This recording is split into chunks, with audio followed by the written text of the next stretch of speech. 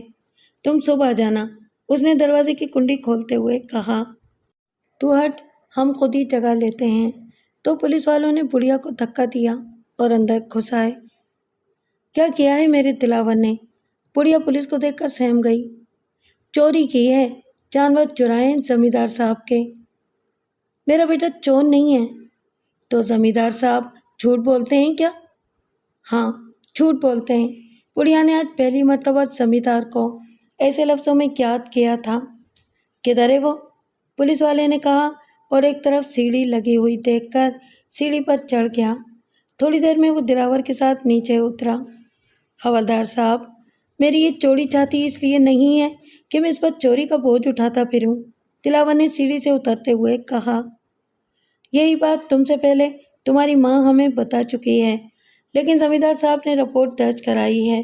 کارروائی کرنا ہمارا فرض ہے۔ تم تھانے چلو، ہم تفتیش کریں گے۔ بات غلط ہوئی تو بے شک ہم تمہیں چھوڑ دیں گے۔ ماں، تو آرام سے سو، گلابوں کا خیال رکھنا۔ جب میں نے چوری کی ہی نہیں تو میں کیسے پھنس سکتا ہوں؟ دونوں ماں بیٹیاں سسکیاں بھرنے لگیں۔ دلاور پولیس والوں کے ساتھ باہر نکل گیا۔ گاؤں میں کسی کو کانوں کان خبر نہیں ہوئی کہ کیا ہو گیا۔ گلابوں کی سسکیاں جھینگروں کی آواز میں دب گئیں۔ اب سمجھنے کے لیے کیا رہ گیا تھا؟ گلابوں کی ماں جانتی تھی کہ زمیندار نے اپنی ضد پوری کرنے کے لیے اس کے بیٹے کو پھنسوایا ہے۔ وہ ایسے بہت سے کھیل حویلی میں رہ کر دیکھ چکی تھی، اب اسے صبح ہونے کا انتظار تھا۔ صبح ہوتے ہی وہ حویلی پہنچ گئی، کام کرنے کے ارادے سے نہیں، بات کرنے کے ارادے سے۔ آج اسے کوئی خوف نہیں تھا، آج وہ رعایا نہیں تھی، دلاور اور گلابوں کی ماں تھی۔ زمیندار نے آج ایک ماں سے اس کا بیٹا چھین لیا تھا۔ زمیندار سو رہا ہے کہ اٹھ گیا؟ اس نے زمیندار کے ایک خاص نوکر سے پوچھا۔ اٹھ گئے مالک، مگر تو ان سے نہیں مل سکتی۔ کیوں نہیں مل سکتی؟ مالک کا حکم ہے۔ میں نہیں مانتی اس حکم کو، میرا بیٹا مجھے چاہیے، میں انصاف مانگنے آئی ہوں۔ وہ زمیندار کے کمرے کی طرف چلنے لگی۔ نوکروں نے اسے پکڑ لیا، مگر آج تو وہ چڑھی ہوئی ندی کی طرح بپھری ہوئی تھی۔ اس نے چیخ چیخ کر پوری حویلی کو سر پر اٹھا لیا، اتنا شور مچایا کہ زمیندار خود باہر نکل آیا۔ زمیندار کو دیکھتے ہی بڑھیا کا ازلی خوف اس کے دل میں پھر بیدار ہو گیا۔ یا تو ایسا شور مچا رہی تھی اور یا ہاتھ جوڑ کر کھڑی ہو گئی۔ سرکار، یہ مجھے آپ سے ملنے نہیں دے رہے تھے۔ کیوں بھائی، کیوں ملنے نہیں دے رہے تھے؟ بولو گلابوں کی ماں، کیا بات ہے؟ سرکار، میرے بیٹے کو بچا لو۔ مگر اس نے چوری کی ہے۔ نہیں مالک، وہ چور نہیں ہے، میرے آدمیوں نے خود اسے دیکھا ہے۔ کمبخت، میری 2 بھینسیں چرا کر بھاگ گیا۔ جیدار تو تم جانتی ہو وہ کیسا ہے، میرے کسی ملازم کے بھی وہ قابو میں نہیں آیا، اور اب تو معاملہ پولیس تک پہنچ چکا ہے، اب میں کچھ نہیں کر سکتا۔ سرکار، آپ تو اندھاتا ہیں، میرے کان مت کھاؤ، چلی جاؤ یہاں سے۔ ماں کی بددعا سے بچو مالک، یہ حویلی جس پر تم اتراتے ہو راکھ میں بدل جائے گی۔ بس آگے کچھ کہا تو زبان گدی سے کھینچ لوں گا، پھینک دو اسے حویلی سے باہر اٹھا کر۔ بڑھیا چیختی رہ گئی اور نوکروں نے اسے باہر نکال دیا۔ بڑھیا بہت دیر تک حویلی کی طرف دیکھتی رہی اور پھر گھر کی طرف چل دی۔ گاؤں میں اتنے لوگ تھے، کسی نے زمیندار کے ڈر سے اس سے یہ بھی نہیں پوچھا کہ تجھ پر کیا بیتی، وہ بھی اپنا دکھڑا کس سے روتی، کہاں جاتی۔ گھر پہنچ کر ماں بیٹیاں نہ جانے کب تک اپنی قسمت کی سیاہی کو آنسوؤں کے پانی سے دھونے کی کوشش کرتی رہیں، مگر آنسوؤں سے پہلے کبھی معجزے ظہور میں آئے ہیں جو اب آتے؟ آنسوؤں کا خزانہ خالی ہو گیا تو گلابوں نے مشورہ دیا، ماں تو داروغہ صاحب کے پاس جا، شاید انہیں رحم آ جائے۔ میں کسی کے پاس نہیں جاؤں گی، دلاور کو اس کے کیے کی سزا ملنی چاہیے۔ اس نے کیوں زمیندار سے ٹکر لی؟ ارے دیوار سے سر ٹکراؤ گے تو اپنا ہی سر لہو لہان کرو گے۔ میں کہتی رہی مگر اس نے میری ایک نہ مانی، اب بھگتے سزا۔ گلابوں کی ماں پھر رونے لگی۔ جیسے یہ سب کچھ کہنے کے لیے اس نے آنسوؤں کے سیلاب کو کچھ دیر کے لیے روک لیا تھا۔ گاؤں کی کچھ عورتیں بھی ہمت کر کے اس کے آنسو پہنچنے کے لیے اس کے آنگن میں آ گئیں اور دبے لفظوں میں زمیندار کی برائیاں کرنے لگیں، مگر مردوں میں سے کسی کی بھی اتنی جرأت نہیں ہوئی کہ وہ آ کر بھٹکتا۔ گلابوں کی ماں نے اپنے شوہر کی وفات کے بعد آج دوسری مرتبہ یہ جملہ دہرایا، اس گاؤں میں مرد نہیں رہتے، زمیندار کے غلام رہتے ہیں۔ گاؤں میں کیسا تھانہ، کیسی عدالت، کہاں کا انصاف، پولیس بھی زمیندار کی، عدالت بھی زمیندار کی۔ دلاور حسین سے نہ پوچھ گچھ ہوئی اور نہ تفتیش۔ پوچھ گچھ کرتی بھی تو کیا، پولیس کو بھی پتا تھا کہ یہ سب کچھ دلاور حسین کو سبق سکھانے کے لیے کیا گیا ہے۔ وہ چیختا چلاتا رہا، اپنی بے گناہی کی قسمیں کھاتا رہا، لیکن اسے لاک اپ میں بند ہونا پڑا۔ ایک دن زمیندار اسے ملنے پہنچا۔ پہرے پر موجود پولیس والے نے دلاور کو خبردار کیا، سنبھل کر ادب سے بیٹھ جا، زمیندار صاحب تم سے ملاقات کے لیے آ رہے ہیں۔ دلاور حسین جو نفرت اور حقارت سے پولیس والے کو دیکھ رہا تھا انتظار کرنے لگا۔ زمیندار ایک شان بے نیازی سے سلاخوں کے قریب آیا، دونوں کی نگاہیں ایک دوسرے سے متصادم ہوئیں۔ اتنا بڑا ہو کر اتنی چھوٹی حرکتیں کرتا ہے، دلاور نے پہل کی۔ حرکت کوئی چھوٹی بڑی نہیں ہوتی، جو کامیاب ہو جائے وہی بڑی ہوتی ہے، اور میں کامیاب ہو گیا ہوں، زمیندار نے نہایت ٹھنڈے لہجے میں کہا۔ مگر کب تک؟ کیا تو ہمیشہ مجھے یہاں رکھ سکے گا؟ پھر کچھ اور سوچیں گے، سمیدان نے ٹھٹائی سے کہا۔ تیری حافظ کا پیٹ کیوں نہیں بھرتا؟ اتنے نوکر رکھ کر تو کیا کرے گا؟ مجھے اللہ نے دیا ہے تو نوکر رکھتا ہوں، تو فقیر کیا جانے؟ اللہ نے نہیں دیا، تیرے ظلم نے چھینا ہے، ہماری کمزوری نے تجھے دیا ہے۔ وہی جانور جو گاؤں کے ہر گھر میں ہونے چاہیے تھے تیرے شیطان گھر میں جمع ہو گئے ہیں۔ اچھا ٹھیک ہے، میں تجھ سے بحث کرنے نہیں آیا، میں تو تجھے یہ سمجھانے اور بتانے آیا تھا کہ اگر تو چاہے تو میں تیری ضمانت لے سکتا ہوں۔ میں تیرا کوئی احسان لینا بے غیرتی سمجھتا ہوں۔ اچھا تو غیرت دار صاحب، تم تو یہاں ہو مگر ڈاکو باہر آزاد پھر رہے ہیں، یاد ہے نا جو میں نے کہا تھا؟ کوئی اغوا کوئی ڈاکہ۔ اب کیا آیا تو کسی خبر کے ساتھ ہی آؤں گا۔ زمیندار نے مونچھوں کو تاؤ دیا اور اس کے پاس سے ہٹ گیا۔ خدا کرے ماں گلابوں کو لے کر چاچا کے گھر چلی گئی ہو، وہ مجھ سے ملنے بھی تو نہیں آئی جو میں اسے کوئی صلاح دیتا، نہ جانے میرے بعد وہ کس حال میں ہو۔ دلاور نے اپنے آپ سے کہا اور آنکھوں میں ابھر آنے والی نمی کو پہنچنے لگا۔ گلابوں کی ماں نے کئی مرتبہ کوشش کی کہ وہ دلاور سے مل سکے، لیکن غالباً یہ بھی زمیندار کا کوئی حکم تھا کہ پولیس نے اسے ملنے ہی نہیں دیا۔ وہ بیچاری رو پیٹ کر بیٹھ گئی۔ آج دلاور کو گئے چوتھا دن تھا۔ اس دن کے بعد سے گلابوں کی ماں حویلی بھی نہیں گئی تھی۔ گاؤں کی عورتوں کی مدد سے اس کا چولہا جل رہا تھا، مگر ایسا کب تک جلتا رہے گا؟ جب تک دلاور آئے ہم چاچا کے یہاں کیوں نہ چلے جائیں گے؟ دلاور نے تو پہلے ہی کہا تھا مگر تم مانی ہی نہیں۔ گلابوں نے ماں سے کہا۔ ہاں تو تیاری کر، کل صبح نکل جائیں گے۔ زمیندار کا کیا ہے، نامعلوم اور کیا ظلم توڑے ہم پر۔ ماں نے ٹھنڈی سانس بھری۔ گلابوں نے دن بھر اپنی سہیلیوں کی مدد سے ضروری سامان کی گٹھریاں باندھی۔ بیل گاڑی کا انتظام بھی ہو گیا، بس رات گزرنے اور دن نکلنے کا انتظار تھا۔ ابھی رات چھپر سے نیچے اتری ہی تھی کہ ایک کالا سایہ ماں کے سرانے دوسرا گلابوں کی پائنتی آ کر کھڑا ہو گیا۔ دونوں کے ہاتھوں میں بندوقیں تھیں، چہروں پر ڈھاٹا بندھا ہوا تھا۔ خبردار، جو کسی نے آواز نکالی۔ ایک سائے کی زبان سے شعلہ نکلا۔ کون ہو تم؟ کیا چاہتے ہو؟ بڑھیا نے ہمت کا مظاہرہ کیا۔ اے لڑکی، ہمارے ساتھ چل۔ نہیں، خدا کے واسطے مجھے ہاتھ نہ لگانا، میرا بھیا آ گیا تو تمہارا قیمہ کر دے گا۔ گلابوں گڑ گڑائی۔ اٹھا اسے، ایک سائے نے دوسرے کو حکم دیا۔ بڑھیا راستے میں آ گئی۔ سائے نے اسے دھکا دیا۔ وہ اس وقت ہوش میں آئی جب نہ گلابوں تھی نہ وہ دونوں سائے۔ کچھ دیر وہ حیرت سے گلابوں کے پلنگ کو دیکھتی رہی، پھر اس کی چیخوں سے گاؤں دہل گیا، پورا گاؤں اس کے آنگن میں سما گیا۔ کیا ہوا گلابوں کو؟ کدھر گئی؟ کون تھے وہ لوگ؟ مختلف آوازوں کی بھیڑ لگ گئی، مگر کسی کے پاس کوئی جواب نہیں تھا۔ کسی نے کہا، زمیندار کو خبر کر دو، اب تو وہی کچھ کر سکتے ہیں۔ زمیندار ہی تو وہ شیطان ہے جس نے یہ سب کچھ کرایا ہے، وہ کیا مدد کرے گا؟ اس کا تو دماغ چل گیا ہے، اپنے ساتھ ہمیں بھی مروائے گی، زمیندار کے خلاف بولتی ہے۔ جیسا بیٹا ویسی ماں، آؤ بھائی آؤ، پاگل کہیں کی۔ ایک ساتھ کئی آوازیں ابھریں اور پھر خاموشی چھا گئی۔ آنگن خالی ہو گیا۔ گلابوں کی ماں گلابوں کی پٹی سے لگ کر رات بھر کبھی اسے کبھی دلاور کو آوازیں دیتی رہی۔ صبح تمام گاؤں نے دیکھا کہ ایک پاگل بڑھیا زمیندار کی حویلی کے سامنے کبھی گلابوں کبھی دلاور کو آوازیں دیتی پھر رہی ہے۔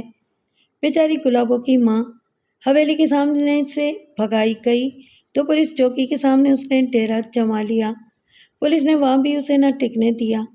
وہاں سے جانے کے بعد اسے کسی نے گاؤں میں نہ دیکھا۔ اسے زمین کھا گئی یا آسمان نگل گیا، کون جانے کس کی تلاش میں کتنی دور نکل گئی، راستہ بھٹک گئی یا راستے سے ہٹا دی گئی۔ دلاور حسین اپنے گھر میں برپا ہونے والی ہر تباہی سے بے خبر سلاخوں کے پیچھے تھا۔ آج اس کے پہرے دار نے زمیندار کے آنے کی نوید پھر سنائی۔ زمیندار پھر اسی شان بے نیازی سے چلتا ہوا دلاور کے قریب پہنچا۔ آج میں تمہارے لیے کوئی اچھی خبر نہیں لایا ہوں۔ زمیندار نے اپنی آمد کا مقصد بتانے کے لیے کہا۔ دلاور حسین مسلسل خاموش تھا۔ تمہاری بہن اغوا ہو گئی ہے۔ کتے، بکواس بند کر، میں تیرا خون پی جاؤں گا۔ دلاور نے اس کے گریبان کی طرف ہاتھ بڑھایا۔ زمیندار گھبرا کے پیچھے ہٹ گیا۔ لیکن یقین کرو، اس میں میرا کوئی ہاتھ نہیں۔ رات کو ڈاکو آئے اور اس غریب کو اٹھا کر لے گئے۔ زمیندار نے اپنی صفائی پیش کی۔ زمیندار، مجھے باہر نکلنے دے، میں چن چن کر تیرے کرتوتوں کا بدلہ تجھ سے لوں گا۔ دلاور اتنی زور سے دوڑا کہ پہرے پر متعین پولیس والا، جو زمیندار کے جانے کے بعد ادھر ادھر ہو گیا تھا، دوبارہ آ گیا۔ غصہ تھوک دو دلاور، ہوش کے ناخن لو۔ میں اتنا گھٹیا نہیں کہ عورتیں اٹھواتا پھروں، اور وہ بھی اپنے ہی گاؤں کی۔ گلابو میری بیٹی کی طرح ہے، اس کے لیے میں ایسا سوچ بھی نہیں سکتا۔ تم قسم لے لو کہ یہ حرکت میری نہیں ہے۔ زمیندار بات کرتے کرتے رک گیا۔ اس نے ایک نظر دلاور پر ڈالی۔ دلاور سر جھکائے خاموش کھڑا تھا۔ اسے زمیندار کی باتوں کا یقین ہوتا جا رہا تھا۔ اسے ٹھنڈا دیکھ کر زمیندار کی ہمت بندھی۔ اس نے نہایت شفقت سے دلاور کے کندھے پر ہاتھ رکھا۔ ڈاکوؤں کا ایک آدمی میرے پاس آیا تھا۔ وہ 25,000 روپے کے عوض گلابوں کو چھوڑنے پر تیار ہیں۔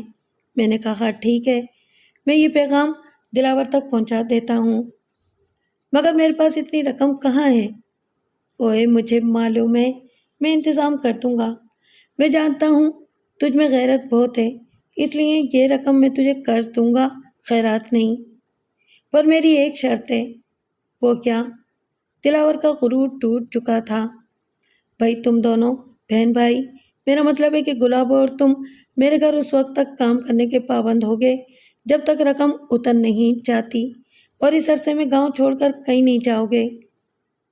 یہ رقم کتنے دن میں اتر جائے گی؟ دلاور نے پوچھا۔ بھائی 2 روپے تمہاری مزدوری، 2 گلابوں کی، 4 روپے روز کے حساب سے لگا لو، جتنے دن بھی لگ جائیں۔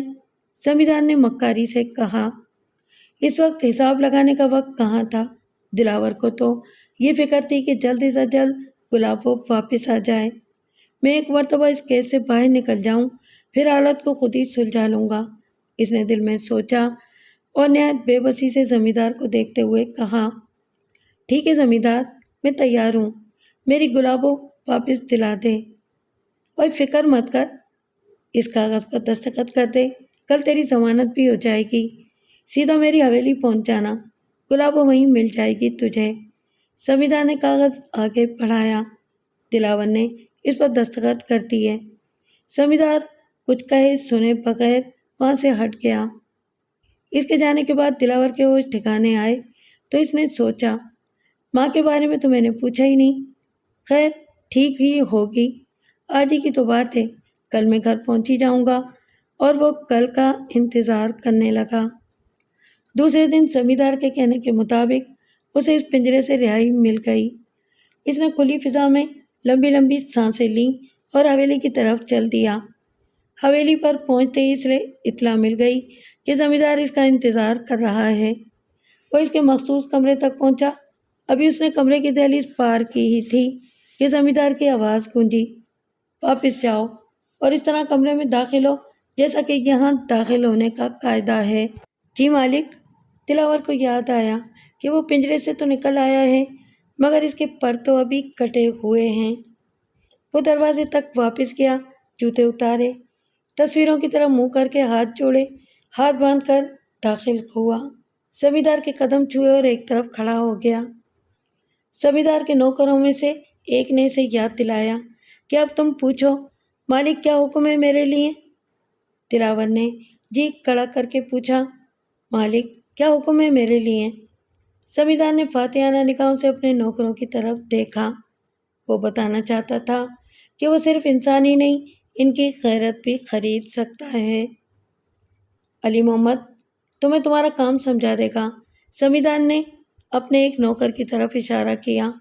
اور گلابو ابھی پہنچنے والی ہے، مل لینا۔ آپ کی اجازت ہو تو ماں سے ملاؤں؟ علی محمد سے پوچھ لینا، بس اب جاؤ، زمیندار نے ناگواری سے کہا۔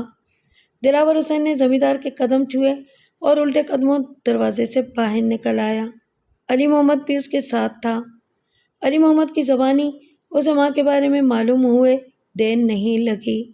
آگ نے شعلے کا رنگ اختیار کیا۔ وہ الٹے قدم زمیندار کی طرف لوٹ گیا۔ ایک مرتبہ وہ پھر پہلے والا دلاور حسین بن گیا تھا۔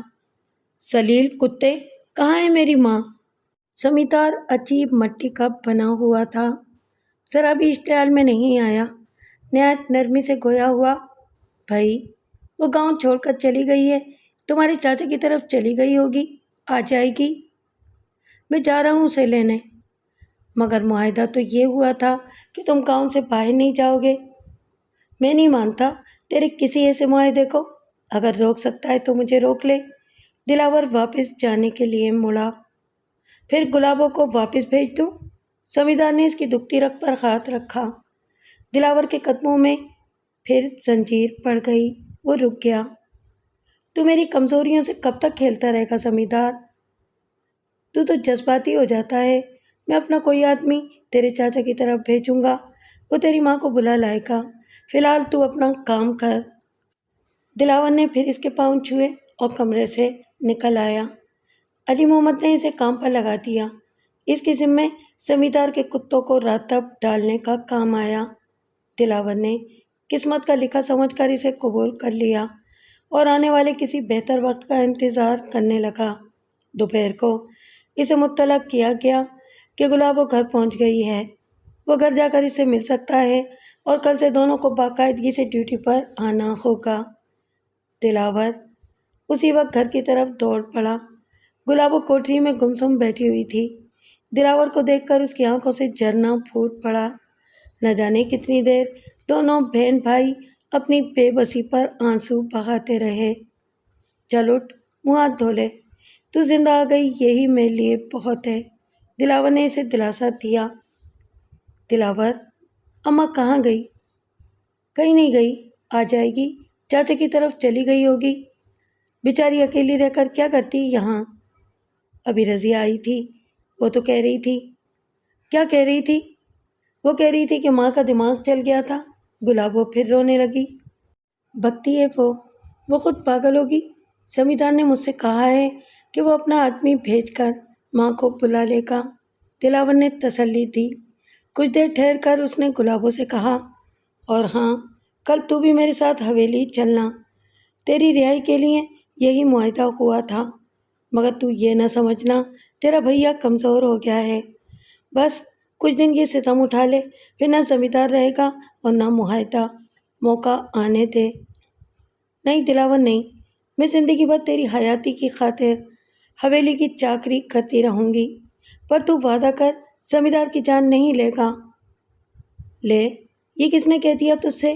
اور بھی طریقے ہوتے ہیں، میں اس کے گندے خون سے اپنے ہاتھ کیوں رنگنے لگا تھا؟ دونوں بہن بھائیوں نے وہ رات روتے جاگتے گزار دی۔ صبح ہوتے ہی وہ زبردستی کی نوکری پر روانہ ہو گئے۔ انہیں یہ بیگار سہتے کچھ دن گزر گئے تھے۔ اب انہیں یہ بھی معلوم ہو چکا تھا کہ ماں چاچا کی طرف گئی ہی نہیں۔ زمیندار کا اس میں کیا قصور؟ وہ اپنی کسی وجہ سے گاؤں چھوڑ کر گئی تھی۔ زندہ انسان کی لاکھ امیدیں، کھوئے ہوئے کو بھی صبر کر لیا۔ زندہ انسان کی لاکھ امیدیں، دل نے بھی صبر کر لیا کہ وہ مری تو نہیں، زندہ ہے، کبھی نہ کبھی لوٹ آئے گی۔ ابھی تو اس افتاد سے نمٹنا ہے جو سر پر آن پڑی ہے۔ اس تمام عرصے میں دلاور نے گونگے آدمی کا روپ ڈھال لیا۔ نہ وہ کسی سے کچھ کہتا، نہ کسی کی سنتا، جو کام اسے سونپا گیا تھا بس سارا وقت اسی میں لگا رہتا۔ زمیندار بھی خوش تھا کہ کیسے سرکش کو زیر دام لے آیا ہے۔ پورے گاؤں میں اب کوئی نہیں تھا جو اس پر انگلی اٹھاتا اور اس سے پوچھتا، تمہارے منہ میں کتنے دانت ہیں؟ دلاور کی شکست کے بعد زمیندار کے دبدبے میں بھی اضافہ ہوا تھا۔ بعض لوگ جو زمیندار کی کمزوری پر چھپ چھپ کر کڑتے تھے، اب ان کے منہ پر تالا پڑ گیا تھا۔ زمیندار کو اب کسی سے کوئی خطرہ نہیں تھا۔ اس سے زیادہ دلاور یا گلابوں سے وہ کچھ چاہتا بھی نہیں تھا۔ دلاور نے دیر ہی سے صحیح اسے یہ سب کچھ فراہم کر دیا تھا۔ گلابوں کے لوٹ آنے کے بعد دلاور کے دل میں بھی زمیندار کے لیے کچھ نہ کچھ جگہ بن گئی تھی۔ وہ اکثر سوچتا تھا کہ اگر زمیندار نہ ہوتا تو اتنی بڑی رقم اسے کون ادھار دیتا؟ قرض ہی صحیح، زمیندار نے اس کی مدد تو کی۔ اب اسے فکر تھی تو بس اتنی کہ کسی طرح گلابوں کو اس گاؤں سے رخصت کر دے، لیکن ایسا ہونا ممکن نظر نہیں آتا تھا۔ وہ زمیندار سے کیے ہوئے معاہدے کا پابند تھا۔ وہ چاہتا تو نہیں تھا، لیکن مجبور ہو کر اس نے یہ کوشش بھی کر دیکھی کہ اس گاؤں میں کوئی اس کی بہن کا ہاتھ تھامنے والا مل جائے، لیکن تھوڑے دن کی کوشش ہی نے اس پر یہ عقدہ کھول دیا کہ جو لڑکی اغوا ہو کر واپس آئی ہو، اس سے شادی کرنے پر کوئی بھی تیار نہیں ہوتا۔ اب اسے محسوس ہوا کہ اس کی بہن کے دوپٹے پر کیسا داغ لگ چکا ہے۔ اس کی بے گناہی کی قسم اب کون کھا سکتا ہے؟ اب تو وہ یہ تک سوچنے لگا تھا کہ کاش وہ واپس ہی نہ آئی ہوتی۔ مصیبت یہ تھی کہ وہ یہ سب باتیں گلابوں سے کہہ بھی نہیں سکتا تھا۔ اب تو یہی ہو سکتا تھا کہ کسی ایسی جگہ اس کی شادی کر دی جائے جہاں لوگ اس کے ماضی کو نہ جانتے ہوں، مگر یہ سب کچھ کیسے ہو؟ اس کا فی الحال اس کے پاس کوئی جواب نہیں تھا۔ زمیندار کی طرف سے اس کے دل میں شکر گزاری کے جذبات ہونے کے باوجود انتقام کا لاوا تھا جو باہر نکلنے کے لیے بے چین تھا، لیکن ابھی مجبوریوں کی گرفت اتنی مضبوط تھی کہ وہ آزادانہ کوئی قدم اٹھا نہیں سکتا تھا۔ اس نے یہی سوچا کہ اپنی خدمت گزاری سے پہلے اپنا اعتبار بحال کر لے، اس کے بعد کچھ سوچے گا۔ ایک دن وہ خلاف معمول کام نمٹانے کے بعد گھر آ گیا تھا۔ گلابوں حویلی پر تھی۔ گھر کی تنہائی نے اس کے خیالوں کو پرواز دی۔ وہ خیالوں ہی خیالوں میں گلابوں کو دلہن بنے ہوئے دیکھ رہا تھا۔ اس نے ماں کو بھی دیکھا جو گلابوں کی بلائیں لے رہی تھی۔ انہی خوابوں کی انگلی تھامے تھامے وہ نیند کی وادی میں چلا گیا۔ وہاں بھی یہی خیال خواب بن کر اس کے ساتھ تھے۔ وہ ابھی ان خوابوں سے لطف اندوز ہو رہا تھا کہ کسی نے اسے بری طرح جھنجھوڑا۔ یہ گلابوں تھی۔ اس کے بال بکھرے ہوئے تھے، چہرے پر پسینے کے قطرے، سانس پھولا ہوا۔ دلاور اس کی حالت دیکھ کر گھبرا گیا۔ کیا ہوا گلابوں؟ کیا بات ہے؟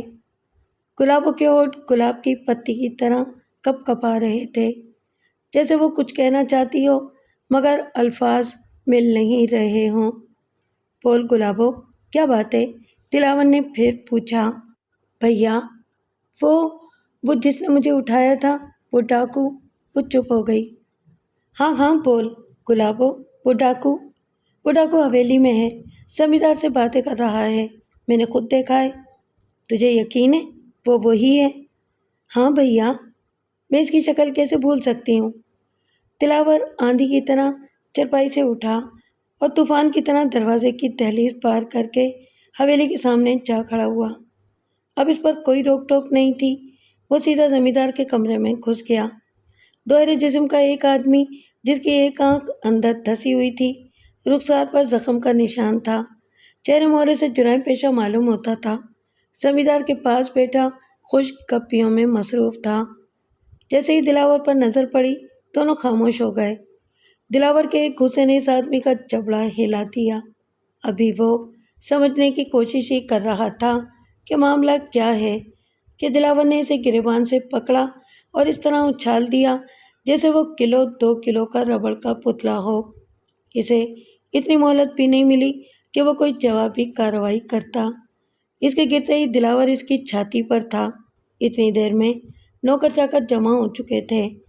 زمیندار کی گرجدار آواز بھی دلاور کے کانوں میں آ رہی تھی، لیکن اس پر تو خون سوار ہو چکا تھا۔ پوری حویلی کے نوکر مل گئے، تب کہیں جا کر دلاور کو قابو کیا گیا، لیکن اتنی دیر میں اس نے اس آدمی کی مرہم پٹی کا اچھا خاصا انتظام کر دیا تھا۔ کیا بدتمیزی ہے؟ تمہیں اتنی جرأت کیسے ہوئی کہ میرے مہمان پر ہاتھ اٹھاؤ؟ زمیندار نے زوردار تھپڑ اس کے رخسار پر رسید کرتے ہوئے کہا۔ مالک، یہ مہمان نہیں، شیطان ہے۔ یہی ہے وہ درندہ جس نے گلابوں کو اغوا کیا تھا۔ شاید یہ بات آپ کے علم میں نہیں، ورنہ یہ تھپڑ آپ مجھے نہیں اسے رسید کرتے۔ دلاور نے اپنے آپ کو چھڑانے کی ایک بھرپور کوشش کی، لیکن نوکروں نے اسے بہت مضبوطی سے پکڑ رکھا تھا۔ دیکھو دلاور، ہو سکتا ہے کہ یہ بات سچ ہو، ڈاکے مارنا اس کا کام ہے،